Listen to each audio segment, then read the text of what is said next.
За ингээд манхаа манай их хөөхөлнэ. Манай гол дөрвийн хүү болох байвал нэг тэрэгэн цэртээр суудсан эмчээсээ совлогч өдөртэй байждаг.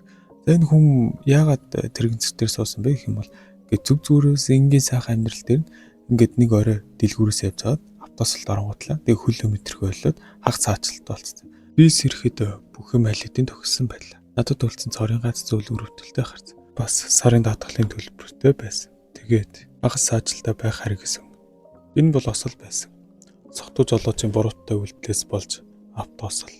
Тэр өдөр хэтэрхий жирийн л өдөр байсан. Би зүгээр л бусдын адил дэлгүүрээр дайраад өнгөрч байсан. Өдөр дуусахын тулд пив 100 авахын тулд дэлгүүр орсон. Энэ өдрийн өөр нэг зүйл нь надад жаахан азгүй өдөр болсон. Аимшигт өвдөлт мэдрэгдэх миний энгийн амьдрал төгсөх шиг болов. Хөлмөн огтлогдож байгаа юм шиг хий мэдрэгдэх өвдөлт үлдэж олцорсон. Энэ шүн бүр эмд найдгаас өөр аргагүй болжээ. Бурхан төвчиж чадахыг сорилтыг өгдөг гэж ярьдаг. Гэвч би үгсэнд эргэж бодож байна.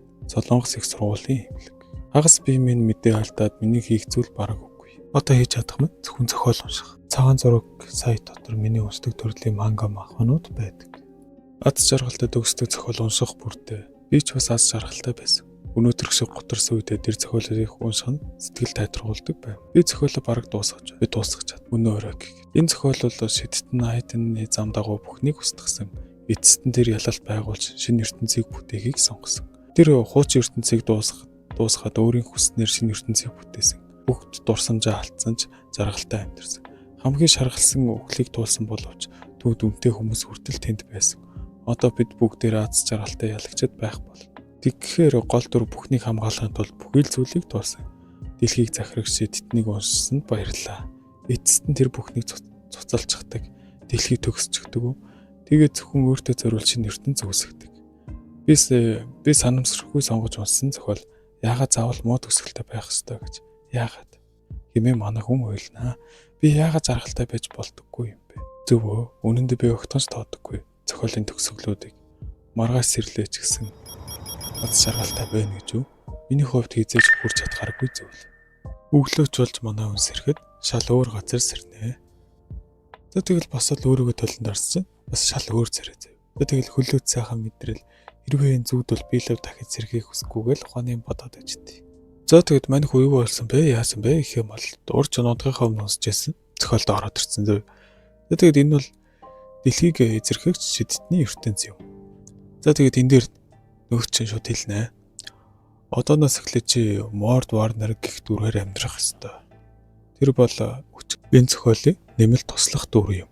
За тэгэд манай үнцнийг энийг нэг харсан болчоод өөрийнхөө хөлийг бишрүүлж дээ. Хөө би ч одоо хөлөөрөө мод шалыг мэдрэж штэ.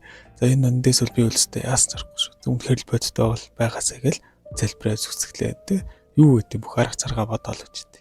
За тэгэд шууд Мортын бүх дурсамжийг толгороо навж ичгээ ичнэ. Тэгээд Мортын түүхийг танарт хэлээ л да. За ингээд нэг тийм нэг хагас бурхны зүстэй. За тэр нь ер нь л нэг явстандаа харж ирэн дээ. За Морт бол ингээ багасаа ээж дээр өссөн. Дээж насураад ингээ багасаа бас хүмүүнд дэрлгүүлээд хүн дээгүү хүлэн зөвшөөрлөхийг хүсдэг байсан. Нэг тийм бас жоохон гонигтай түүхтэй залуу заяа. Warner Scribble-ийн ботож юу? Асар их шидийн хүчтэй нэг гол дүрүүд нь хамтдаа түүн дээр дайрахад ялч чадаагүй заяа. Гэтэл оюуны бүрэн хянах шидийн ёслолын үеэр түүний гол дүр ба түүний туслах дүр нь Мортыг ар нороноос нутаг сонготлаа. Зүгээр тэгэл ялцсан заяа. Очондоо тэр бол омынхоо илүү чухал биш дүр, тэр зөвхөн туслах дүртэй. Гэхдээ яагаад би Морд болчих вэ? Гэт манай гайхнаа.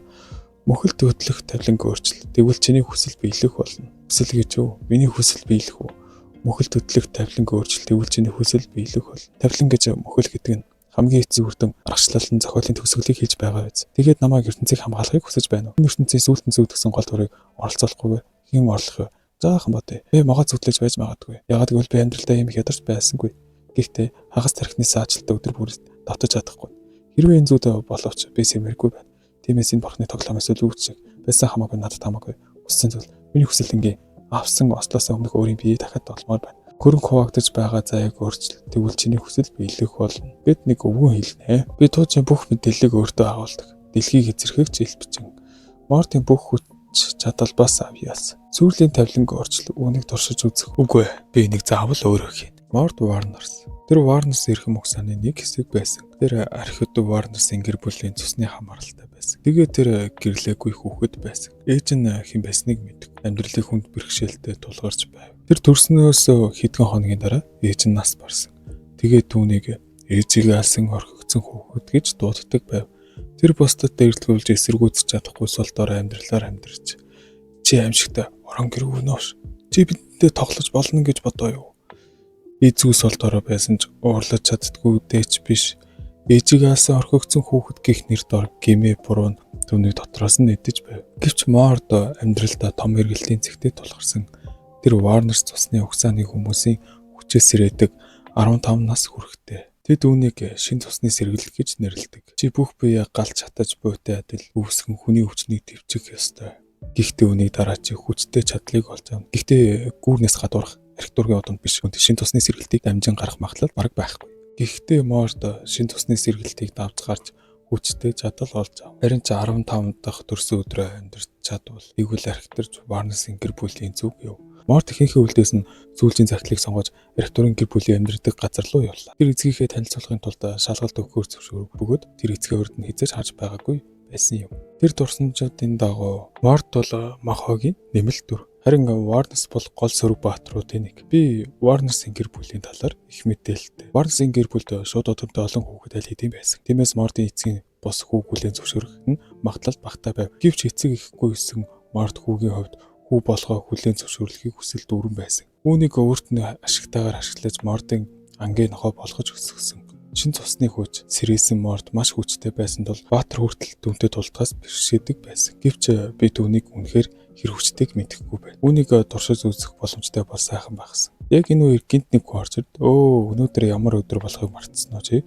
Юу хийж байсан юм? Тэр хүн бол Мордын дурсамжаас үзээд туршилтын удирдгал Тод гэдэг багш. Түүний би жиг тамиртай яг л багш байх ёстой шиг. Юу вэ? Түүний хүчтэй дууныг шинжлэгдсэн байна. Нүдэн ч бас арай өөр харагдаад байна. Энэ зүгээр л би өөр төсөөлөд байгаа юм бах та. Би ч тайлбарлаж өгсөн зүйлээ чи ял хэдийнэ мартчихсан уу? Өнөөдөр чамайг шалгана гэж хэлсэн шүү дээ. Гэхдээ ямар тест вэ? Чиний хэр их боломж байгааг шалгах тест. Үхэрнээ нилээн тэнхээтэй юм байна. Тийм болохоор чи тулалдаж чадах уу гэж бодож байна. Би одоо шууд тулалдах гэж үү? Ядчил энэ бол амь насны минь төлөх тулаан биш юм да. Ямар ч тач би баяртай байна.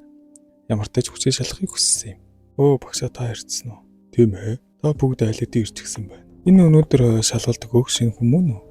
Тэгээ маний хүн бол одоо л энэ дээр үл ингээ 15 настай гэж явагдана. Гэтэ 15 ихэргүй л харагдаад байгаа юм л та. Арай амар булчинлаг том бит. Ер нь энэ дээр байдаг баг хүмүүс нь юм булчинлаг том бит зүгээр. Чин залуу юм. Варнерын тултан бол энгийн дайчны тултанаас өөр юм. Чихэн Варнерс мэрэгжлийн биш байхдаа зэвсэг илүү хэрэгэлдэг. Мэрэгжилтэн болсны дараа зэвсгээж гар тултаан ч болдог юм. Варнерс бол төв дотроо хамгийн шилдэг гар тулаанчдын гэр бүл юм. Тэд ганц гар цогцолтоор тэр Перс хоринд хүрсэн. Зэвсэг тэдэнд хэрэггүй. Энэ бол төсөөлшгүй сонсогдож байж магадгүй. Гэхдээ дэлхийд тэр Варнерсын биеийг дийлэх зэвсэг гэж байхгүй. Энэ шалгалтыг чамайг ямар байгууллагад хариалагдах хэрхэн сургалт авахыг шүүн. Винс бэлэн үү? За тэгэд манай хүн Винс гэдэг залуучууд тулдахаар болно. За тэгэд энэ хоёрын маань тулаан эхэлж манай хүн юу юугаас бокс өрөлт аваад нөгөөдөө хэд хэд цохоод амнаа. Тэгээд нөгөө хүн чичээс тулаан нь орлох сураагүй морог өгснээр сурцсан байд юм шүү. Тэгээд манай зүггүй яахгүй би сураг. Би зүгээр л хүн дөрөөс ингэж дургуг нөрөөд нөгөөх нь мод наваг доромжлаад байгаа юм бах. Тэгээд гартаа манай оромжлол цохоод дараа түрээд ирсэн. Тэгэл манай хүн сайхан бокс өртөө болохоор тэгэл тал зөрүүлэл манай цохол тэгэл юу нь ялж байгаа юм да. За тэгэл мань нөгөө ах чинь одоо ямар амар галзуу хүн бэ гэдэл бодоол очирч байгаа юм да. Угаас аргагүй ш. Бүглэгтэн цохиолыг уушаа тэгээ тэрэн дотроо ороод ирчихсэн юм. Тэгэл манай хүний зорилго бол тэгэл ойлгомжтой гол дүрээс төрүүлж газ юмтай болоож авах хэрэгтэй зөө. За та нар энийг уншмарах юм бол цагаан зураг зохиомоос ороод уншаарай зөө. Тослох дүр хэтэрхий хүчтэй гэдэг манга. Юу манга биш шүү. Махва зөө.